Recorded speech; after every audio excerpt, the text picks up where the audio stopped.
Hi, I'm Dave. Today I'm here at Knutsford Services to get a taste of what's available for EV drivers.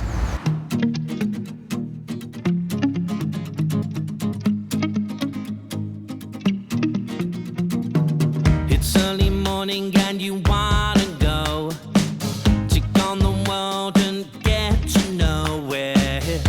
Walk the path and explore the beach. Well, Knutsford has always been a strange location for me, being only 40 miles away from home. When I set off on a journey, I've got no need to stop here, and when I head home, generally speaking, if I can make it this far, I can probably reach home without stopping. So it was a new experience for me. So on a misty, moisty morning, when cloudy was the weather, I arrived for a filming session, and it was let down from the slip road onwards. Well, for EV users, it actually has a strategic location. If you're heading down from, say, Scotland, Edinburgh, or the North Lakes, or Newcastle, towards the Midlands or the South, or if you're heading from London and the South East up to the Lakes or Scotland, this is about the sort of place and time you'll be needing to stop, both to recharge the car and for a comfort break or a meal. But spoiler alert, just find another one. Well, first, the slip road is really quite tight. It's narrow and signage non-existent. I went straight past the really narrow and tight car park entrance, and then I found on the entire site just two rapid chargers. These are grid-served 50 kilowatt dual bay shared power chargers. One of them has twin CCS2 plugs, and the other one a CCS2 and a CHAdeMO plug. Well, at busy times, you're unlikely to find one vacant, and if you do, well, do you really fancy charging at about 25 kilowatts shared? I certainly don't. From a modern EV charging's point of view, these services hold no attraction. Well, then they go and locate a Type 2 22 kilowatt AC dual socket. Well, just who is this for? 22 kilowatt on the motorway is seriously outdated technology, and the main use for such chargers, such as overnight use when staying in a hotel, does not apply here, as I saw no hotel.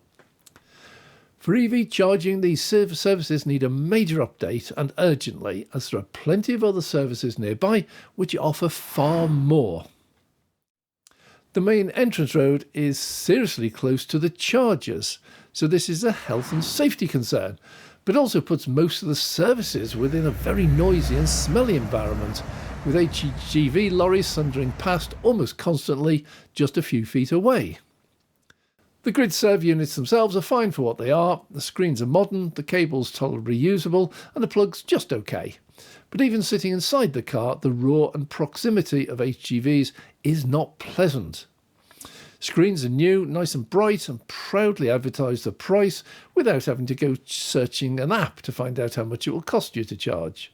In line with the normal policy, grid-serve is a flat 69 pence across the entire country. It is interesting to note that while the price of petrol and diesel is vastly inflated at all motorway services, and the food and drinks likewise offered at a hefty premium, EV charging doesn't do this, doesn't change.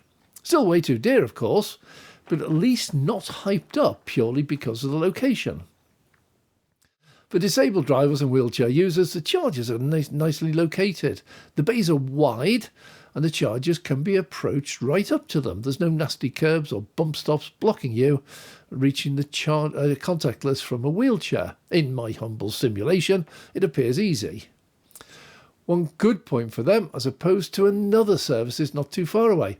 There are two specific disabled bays, but the bump stops, to prevent you from driving into the chargers as you pull in, extend the full width, meaning a person in a wheelchair could not physically reach the contactless terminal with their card. Whoever thought of that one? Well, I have an 11 kilowatt onboard Type 2 AC charger, as is common with most EVs on the road today. So although the AC power here is 22 kilowatts, most drivers will only get 11 kilowatts, meaning around 35 miles per hour plugged in. The car park obviously has a 2-hour free limit, so who will be stopping here just for that extra 70-mile range? In EV charging technology, these services have outlived their usefulness and become redundant. This is not a place I would advise any EV driver to stop for charging if you have a choice. Moving on to the facilities, Despite the sun making a brief appearance, these are tired, dated and run down. They have the requisite national chains, the Costa Coffee, the Burger King, the Greggs and an M&S shop, and despite their efforts to keep their own premises clean, tidy and enticing, the rest is quite run down. It's really tired and neglected. Functional at best, but not a good, nice experience. There is nothing here to make me want to stop again, ever. At least not until someone has decided to bring it up to date or scrap it and start again. They do have a really nice addition, the laundrette. And the machines are really easy to use as the price includes the addition of the relevant detergent. You don't need your own. So literally just bung your clothes in, pay and press the button. But again, the nearby facilities are not conducive to spending however long the wash cycle takes, and of course a 2-hour limit applies. It was a bit of a relief to get back into the car, but even that was short-lived. Trying to find the way out was not simple, and when we did, the route takes you across the entrance to the car park, so queuing to get in and out was required. In really busy times, I can see quite a traffic jam developing. Well, at this point, the fog returned, and we were just glad to get away and back onto the motorway. In conclusion, I can see no need for these services. They have little to offer, and what they have is tired and run down. With so much choice nearby, I would definitely suggest trying elsewhere. Now, motor services seem to be making a huge effort elsewhere, well, for Rugby and Swansea, for example. But here, one of the busiest motorways in the country, it's so far ignored. Well, thanks very much for watching. We'll continue our journey in future videos as we travel the motorways of the UK, finding those hidden gems where EV charging and human recharging are actually enjoyable. And talking of that, if you enjoy these videos, please subscribe. Mine is a new channel, and it takes time, money and effort to produce these videos. Please consider supporting the channel financially with a Patreon membership. Well, your financial support will help me to get out more often and further afield.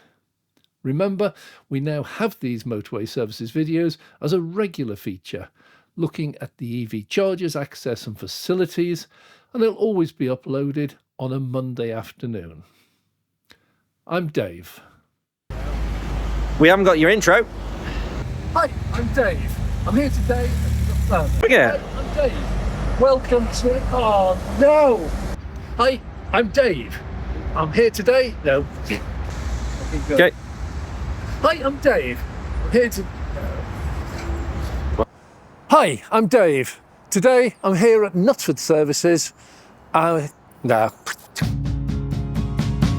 We want to thank you for watching along as Dave takes it on. And if you like what we do, all we ask of you is to click that like and subscribe to follow along.